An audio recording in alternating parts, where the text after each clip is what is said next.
Assalamualaikum warahmatullahi wabarakatuh. Bismillahirrahmanirrahim. Nahmaduka ya ghafuru ya syakuru. Mashalli wa sallim barik ala sayyidina maulana Muhammadin wa ala alihi wa sahbihi asma'in nama ba'du. Masih biasa wae, penting soleh, di hati soleh, rezeki yasmina was. Wa ta'alluq wa pangeran, ora usah sok suci, ora usah sok bener dhewe, biasa wae. Dunya wis kabeh kersane napa? Pangeran. Ya sudah seperti ini. Yang soleh kayak salabah malah akhirnya su'ul khotimah. Padahal dulu disebut hamamatul masjid, tukang itikaf.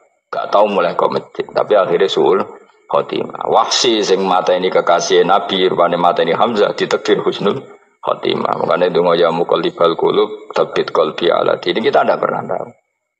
Nah kenapa kalau saya ngaji PD, mereka aku muji pangeran, saya tidak pernah mikir awakku, tak penting awakku, penting muji pangeran. Ngaji itu artinya kan muji pangeran, muji ilmu nih. Pangeran ya sudah selesai. Itu anak gue dongo itu mikir awakmu dhewe. Mulane dongo mbek ngaji ku derajate dhuwur ngaji. Mergo ngaji muji pangeran, nak dongo mikir awake dhewe. Makanya masyhur itu ada dua kelompok di masjid, yang satu diskusi halal haram, yang satu berdoa. Nah, terus Nabi keluar dari rumah berdiri sempat ragu, saya kemana? Terus, akhirnya Nabi ngendikan mereka itu berdoa kalau Allah mengabulkan ya disembadani. Tapi mereka belajar halal haram. Itu perintahnya Allah, saya sebagai Nabi. Terus akhirnya Nabi gabung kelompok yang belajar halal haram. Karena belajar halal haram artinya ingin menghidupkan hukumnya Allah Ta'ala. Tapi nak wong dongo kepinginnya iku kabul kajate. Intinya mikir awake dewi. Makanya saya termasuk ulama yang jarang berdoa. Tapi ya berdoa tapi kadang-kadang. Nah kowe kan gak kontribusi ning agama rapati ya tapi dongo. Oh dasar murahan. Ya tapi piye mulang yo ora payu. Jadi kadang-kadang kula dibantah. Lah jenengan mulangi payu Gus. Lah kula ora payu, donga-donga ngono. Ya tapi aku ngerti pangeran ora bakal nyembadani barno kok Gus. Pangeran yo paling wis dikai sithik ngono cukup ngono. Kula termasuk orang yang enggak setuju ya kalau orang sholawatan terus berlebihan tapi khidmah ini Nabi kurang. Maksudnya gini loh, sholawatan berlebihan ya. Redaksi sholawat tentang Nabi itu kecil. Bukan sholawat jumlahnya enggak. Redaksi tentang Nabi itu kecil. Sementara tentang keinginannya itu saya tidak suka. Saya suka sholawatan itu ya yang nyifati Nabi banyak. Kemudian keinginannya kecil. Itu bagus. Kayak Ihya itu loh. Kayak Ihya Abdul Hasan Asadili itu. Kalau dongo itu jaluknya mau swidik. Paling baris paling terakhir. Misalnya gini. Nahmaduka ya man huwa la ilaha illa anta ar-rahmanur rahim. Itu langsung in sampai nyifati Allah itu 99. Buar ngono nganti berkuras-kuras. Lagi terakhir mau njaluk donga sithik. Nah kowe kan enggak muni muji Allah mau basa-basi tok. Alhamdulillah rabbil alamin wassalatu wassalamu ala Muhammadin. Kok nggo syarat tok. Baru Allahumma inna nas'aluka nganti telung lari. Telung halaman. Tapi pas muji pangeran alhamdulillah rabbil alamin wassalatu wassalamu ala Muhammadin. Bariku terus donga njaluk mapan tolak buala. Yo opo wae. Mana jare pangeran? Muji kekasihku suwidik dongane kecangkeman. Lah saya tuh gak suka jenis itu. Harusnya sholawatnya itu yang panjang. Maksudnya nyifati Nabi yang panjang. Baru mintanya sedikit. Itu bagus itu. Dia akhlak. Makanya saya diantara sholawat yang senang itu sholawatnya Habib Ali Al-Habsyi yang ngarang Simtudur. Itu kalau beliau baca sholawat itu sholatan yattasilu biha ruhul musolli alaihi bih. Bayam basitu fi qalbi sirru nuri ta'alluqi bi wa hubbi wa yuktabu biha bi inayatillahi ta'ala fi hisbi. Jadi dia baca sholawat itu, ya Allah berikan sholawat kepada kekasihmu Muhammad. Dengan sholawat ini rohnya saya, musolli itu rohnya saya yang membaca sholawat bisa sambung dengan rohnya Rasulullah. Dan setelah sambung saya terhitung sebagai orang yang mencintai Rasulullah. Dan saya berharap dari cinta itu saya tertulis sebagai umatnya. Nah, aku kan enggak mau sholawat itu mau saya termasuk orang yang enggak saya loh ya. Tapi ya tetap baik dibanding nganggo primbon ya satu sholawatan ya. Tapi boleh punya etika lah dengan Rasulullah itu. Kalau dongo nyifati Nabi yang banyak ya baru keinginan. Kan banyak tuh sholawat yang seperti yang saya misalnya di kitabnya Sayyid Muhammad ada Allahumma sholli ala sayyidina Muhammad nuri kalam alladzi wa nyifati Nabi itu sampai panjang lebar baru menceritakan hajatnya. Kalau kamu kan enggak nyifati Nabi basa-basi, mau sidik kan. Malah kadang orang misalnya ala Muhammad, kok ala Muhammad muni Sayyidina aja disoal. Baru kutungannya apa? Panjang. Saya termasuk yang enggak setuju karena itu menurut saya kurang etika. Makanya Rasulullah itu kalau berdoa kalau sudah nyifati Allah coba tak beri satu contoh saja doanya Nabi. Alhamdulillah hamdan yuwafi ni'amahu wa yukafi mazida ya rabbana lakal hamdu kama yanbaghi li jalali wajhika azimu sultanik la nuhsi thana'an 'alaika anta kama asnaita 'ala nafsik. Itu sudah berapa itu nyifati Nabi? Itu belum doanya tuh. Nah kamu kan enggak Allahumma alhamdulillah rabbil alamin Allahumma ya Allah di hajati gremeng titik seramutu tenan. Njen gak bakat wali. Nah cara kula iku sisen dene. Kula yo sering ngamini dongane wong ngono niku, tapi ning atiku amin itu maksudnya amin barno mawon Gusti. Nanti aku amin tapi amin ku barno mawon Gusti. Wong ora jelas ngono betul. Jadi aku muni amin tapi amin barno maksudnya ya Allah barno amin ngono maksudnya. Jadi karena tadi setahu saya doanya para nabi, para wali itu memang seperti itu. Ya coba itulah doa tadi aja yang saya sebut itu berapa kalimatnya? Apa? Alhamdulillah hamdan yuwafi ni'amahu wa yukafi mazida ya rabbana lakal hamdu kama yanbaghi li jalali wajhika azimi sultani la nuhsi thana'an 'alaika anta kama asnaita 'ala.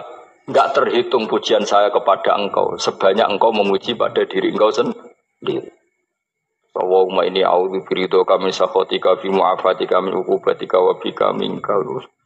Allahumma sholli bi haqqi jabarutika wa bi khawfika kan panjang sekali doanya wali-wali itu tapi semuanya mensifati Allah.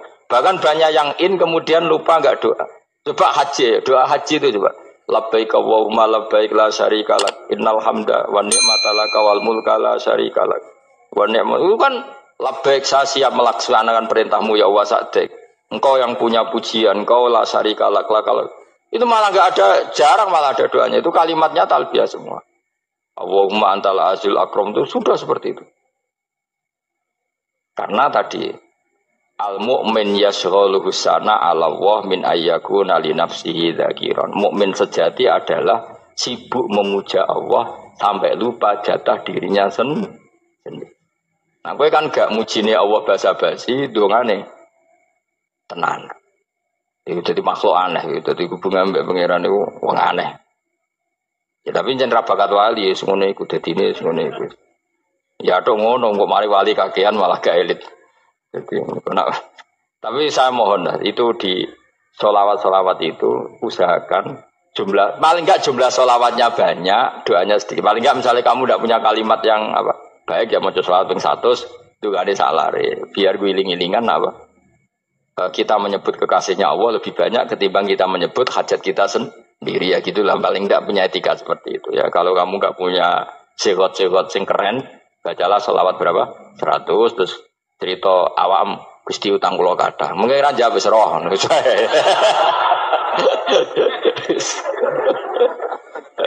tapi kan kita menyebut kekasihnya sampai 100 nyebut utang bisa no cowok nyebut kekasih bisa nyebut utangnya 100. Berarti yang nak ditakoki pangeran, kowe nyebut kekasihku piro pisan, nyebut utang 100 dasar rayu utang nomor ya ada, saya termasuk orang yang enggak setuju tadi. Jadi kalau apa redaksi sholawat cari yang mujinya Nabi lebih apa? Lebih banyak. Karena itu nanti lebih diridhoi Allah Taala. Coba Allah sendiri kalau nyebut nabinya itu hitung saja. Laqad ja'akum rasulun min anfusikum. Jadi rasulun min anfusikum, seorang rasul yang sejenis dengan kamu. Terus azizun, orangnya sangat terhormat. Alaihi ma'anitum, rasul ini siap menanggung apa yang kalian tidak mampu. Kowe ra bakat mlebu swarga barokah syafaate Nabi akhirnya mlebu swarga. Kowe ra kelar korban, Nabi tahu mengorbankan kita semua. Dokha Rasulullah bikabsaini terus hada an ahli wa hada amman lam yudakhi min mati jenis alihima anitum. Nabi menanggung apa yang kalian berat. Azizun, Nabi itu ali terus harisun alaikum, Nabi sangat berkomitmen menyelamatkan kalian. Haris itu keinginan yang berlebihan itu jenis apa? Haris kiye kuno namanya ning ngungseng, keinginan yang over. Nabi itu sangat berkeinginan kita ini maslahat. Terus bil mukminina raufur. Allah yang super saja kalau nyebut nabinya nyifati sebanyak itu. Ada ayat lagi misalnya, Rabbana wab'ats fihim rasulam minhum yatlu alaihim ayatika. Muhammad itu siapa? Seorang rasul yang membacakan ayat-ayat Allah. Wa yu'allimuhum, seorang rasul yang mengajari mereka Alkitab wal hikmah. Wa yuzakkihim, seorang rasul yang membersihkan akhlak-akhlak kita. Jadi artinya Allah punya tradisi kalau nyifati rasul itu banyak. Juga nyifati orang-orang sekeliling rasul. Makanya menurut saya madhab Syiah itu enggak pas.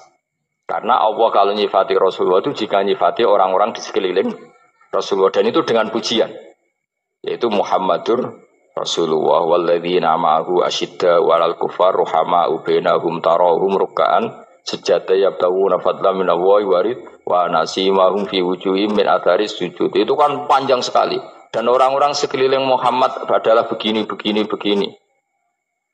Kayak apa Allah muji para ashabu Rasulillah? Masa kita ikut kelompok yang menghina ashabnya apa? Rasulillah.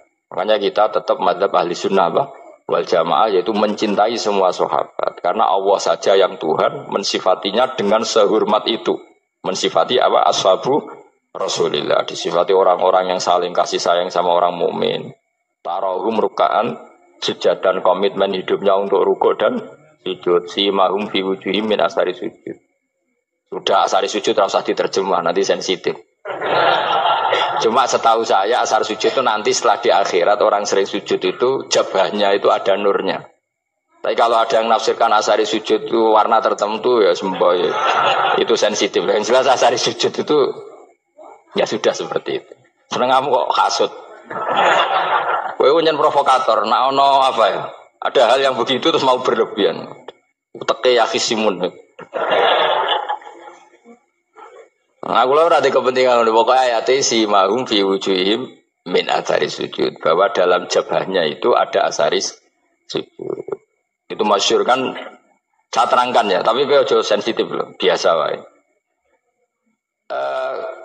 Suatu saat Rasulullah itu ngendikan begini, nanti saya kata Nabi akan nyafaati kalian semua. Sahabat-sahabat tanya, ya Rasulullah dengan sekian miliar orang bagaimana kamu mengenali kita? Saya ulang lagi, suatu saat saya nanti akan nyafaati kalian, karena saya kenal kalian. Maksudnya di akhirat. Ya Allah, di akhirat. Terus sahabat tanya, ya Rasulullah bagaimana engkau mengenali kita, sementara nanti di akhirat bermiliar-miliar orang gitu. Terus Nabi ngendikan gini, jika kamu punya unta dengan tanda tertentu, saya ulang lagi, jika kamu punya unta punya tanda tertentu, dalam jidatnya ada begini, dalam tangannya ada gini, dalam kakinya ada gini. Maka apa kamu bisa membedakan untamu dengan unta orang lain? Ya bisa ya Rasulullah, karena unta kita khas. Misalnya kaki depannya ada putihnya, kaki belakangnya ada putihnya, dalam baduknya ada putihnya. Kata Nabi, inna ummati yut'auna yaumal qiyamati hurran muhajjalin min asaril wudu. Nanti umatku, nanti wajahnya juga bersinar. Tangan kakinya juga bersinar. Jadi asar itu saya pastikan secara riwayat itu akhirat, maksudnya tentang akhirat. Tapi bahwa yang di dunia ada yang memulai asar itu nggih monggo mawon. Loh itu bagus kan, artinya ekspresi percepatan. Enggak apa-apa loh, daripada kok kowe ra jelas ini gitu. Maksudnya ya orang ngetok kowe pancen jarang sujud tenan lho. Wis ora usah sensitif, tapi yang jelas ya nanti. Ya soben kiamat ruang samu. Nanti hisab itu nanti kalau hitung hanya sekitar 3 jam. Hisabnya sak dunia itu hanya sekitar, karena malaikat itu tidak kesulitan sama sekali. Tak warai ya. Ini nggak akan salah saya dalam hal ini karena riwayatnya sahihah. Kenapa hisab itu hanya butuh rubu'un nahar, 1/4 dari siang enggak? Anggap saja siang itu 6 jam atau 12 jam itu aja terserah. Kalau 12 paruhnya akan 6 ya. Seperti 1/4-nya berarti 3. Itu gini. Jadi nanti di mahsyar itu kan yaumatab jadu wujuh wa taswaddu wujuh. Yaudah yang kafir itu gelap, hilang. Wajahnya, tubuhnya semuanya gelap. Yang mukmin itu semuanya terang. Jadi sudah yang tasyadu wujuh atas suatu wujuh otomatis terus nyingkap. Terus pergerakannya itu delala yang tabyadu wujuh itu ke kanan, yang taswadu wujuh ke kiri. Maka kamu jangan punya sinar yang kelap-kelip, nanti kena bego yang karena nggak jelas tadi. Maka kamu harus sinarnya yang sejelas-jelasnya. Ghurran muhajjalin min asarin. Bila perlu nur kamu sampai menembus langit saat itu. Makanya ketika orang mukmin sudah nurnya ada di muka, ada di tangan, masih ngendikan Rabbana atmim lana nurona, karena takut masih kena bigo tadi. Karena kalau hanya wudhu tok, sikil tok kan, bayangkan di miliaran orang kan bisa agak kelihatan. Tapi kalau nurnya sampai nembus langit kan, itu siapa kok nurnya sampai, kan malaikat langsung tahu. Wah, ini hafal Quran, alim kan insya Allah nurnya itu. Sama zaman itu masih berdoa, Rabbana atmim lana, sempurnakan nur kami. Karena nanti identifikasi malaikat berdasar tadi, kalau ada nur berarti diletakkan ashabal yamin, kalau nggak ada nur, ashabal shim. Nah malaikat yang dibawa bigo itu kira-kira detail nggak? Dugaan saya kalau kelap-kelip pasti kena simal. Wah ini partai kiri, mesti kan. Pemenang yang wudhunya mau dulet sirah tok sidik. Karena anak mazhab Syafi'i. Sebetulnya meskipun itu sebaiknya kalau basuh sirah itu kabeh ben ora kelap. Mana aneh pepesan terus dulat-dulit tok. Mau iku soben ya itu. Kelap-kelip. Ya sudah ya. Setelah itu kata ngendikane pangeran yu'raful mujrimuna bisimahum fayukhadu bin nawasi wal aqdam. Orang-orang pendosa kelihatan maka diletakkan di kiri. Nah sama yang orang-orang baik simahum fi wujuhim min asaris. Jadi ayat itu jelas tentang akhirat. Tapi kira usah terus provokasi. Seneng kamu kok ya khisimun. Maksudnya provokator. Jadi nanti yang mukmin jelas nurnya. Dan nur ini nanti dengan kadar iman kamu, perilaku kamu. Ada yang kelap-kelip, ada yang... Nah yang kelap-kelip ini orang kena bigo itu tadi. Nanti setelah kena bigo ikut ashabis simal, yang kelap-kelip disortir lagi. Malaikat yang bagian detail kan ada nanti. Nah ini terus ditubir neraka. Yang kafir benar-benar neraka, yang ini ditubir neraka. Nah, itu nanti ini yang ngel-ngelok Kanjeng Nabi digoleki ya ini itu. Mana sakit Kanjeng Nabi, mana ono kiai soleh darani, nah iso soleh dhewe sakit Nabi mergo terus goleki endi umatku sing kelep-kelip itu. Dicari di syafaat. Ya, imma langsung dituruti Allah wa imma diumbasik ning neraka. Ya terserah rencanamu piye kon aku kowe. Tapi yang jelas apa? Kiamat itu cepat sekali karena tadi ada identifikasi tadi. Makanya hanya cukup 3 jam karena tadi yang jelek kelihatan jelek, yang baik kelihatan baik. Makanya cepat. Ya oraful mujrimuna bisimahum, orang pendosa dikenali lewat alamatnya yaitu taswadu apa? Wujuh. Kalau orang baik dikenali lewat tabyadu wujuh. Nah terus setelah nyingkir, ini ngono tak warai kiamat. Setelah nyingkir itu faduri babenahum bisuril lahu bab. Setelah tersingkir tadi terus lalu ada pintu penghalang, pintu pemisah. Nah pintu pemisah tadi yang sisi kanan langsung jadi surga, yang sisi kiri jadi neraka. Itu disebut faduri babenahum bisuril lahu bab batinu fi rahmatu wa dhahiruhu min qibalihil adzab. Yang pintu arah kanan otomatis wilayah surga, yang pintu kiri otomatis wilayah neraka.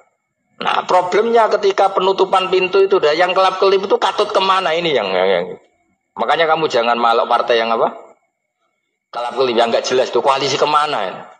Kalau partai besar kan iso nyalon presiden, partai kecil ini kan ikut mana ini kan sing sak ngisore 1%, 2% itu kan repot. Loh, coba misalnya nur kamu 2%, berarti gelap kamu kan 98%. Kira-kira malaikat mengkategorikan kemana coba? Ayo jawab. Loh, kode semangat. Padahal itu bagian dari kamu.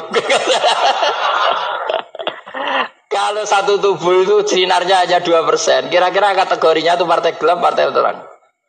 Kode semangat kok ya dulu. Berarti kegaruk kemana? Kiri. Tapi bisa saja malaikat cara berpikir gini. Tapi kok ada cahayanya ya? Padahal kata Allah, yang bercahaya ashabul yamin. Kan nggak ada bilang cahaya terang. Bisa saja malaikat, alhamdulillah berpikir begitu. Ya nanti kita rayu saja supaya berpikir ini kan yang penting ada cahaya. Kan Allah tidak bilang terang apa kelap-kelip. Ya mungkin saja asal ada cahaya dikategorikan lahu nur, punya apa? Nur. Tapi yang jelas saat itu pun yang sudah punya cahaya masih berdoa Rabbana atsmim lana nurona. Ya Allah, saya mohon sekali nur-nur kami sempurna. Jadi ini saya bantu teman-teman yang hafid-hafid supaya tahu maknanya ya.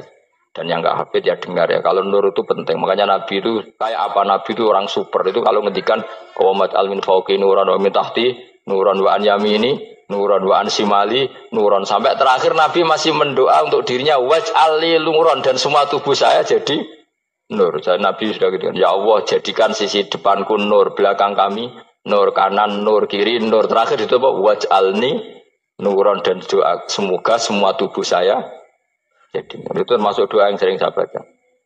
Karena saya takut kelap-kelip tadi, ini bahaya ini kalau malaikat. Saya tidak tahu cara berpikir malaikat tadi. Apa ngitung 98% maka dikategorikan apa? Gelap. Apa dihitung nurnya saja? Wong instruksinya Allah kan yang ada nur ashabul yamin. Meskipun kelap-kelip kan punya nur. Saya tidak tahu nanti ikut 2% ikut mana kalau di partai koalisi itu. Ikut yang menang biasanya, ikut yang apa? Ya paham ya, makanya saya mohon kalau wudhu itu usahakan sempurna, terutama wudhu sholat. Kalau nggak wudhu sholat itu sebaiknya nggak sempurna, supaya ada bedanya wudhu sholat sama wudhu tidak sholat. Rasulullah itu masyhur gitu ya. Rasulullah itu kadang tawaddu'a wudhu'an khafifan, wudhu yang sederhana, yaitu hanya sekali-sekali dan tidak sempurna. Ketika ditanya as-sholat ya Rasulullah, tidak. Misalnya saya habis makan, mau tidur, biasanya ya wudhu, tapi tentu tidak perlu sesempurna kayak wudhu sholat, biar ada bedanya. Rasulullah juga gitu, beberapa kali beliau wudhu, tapi tidak sesempurna wudhunya untuk sholat. Masyhur itu di riwayat tawaddu'a wudhu'an khafifan duna wudhu'ihi lis sholat. Tapi kalau wudhu untuk sholat asbaghal wudhu, menyempurnakan wudhu. Jadi supaya ada bedanya wudhu sholat dan wudhu tidak sholat.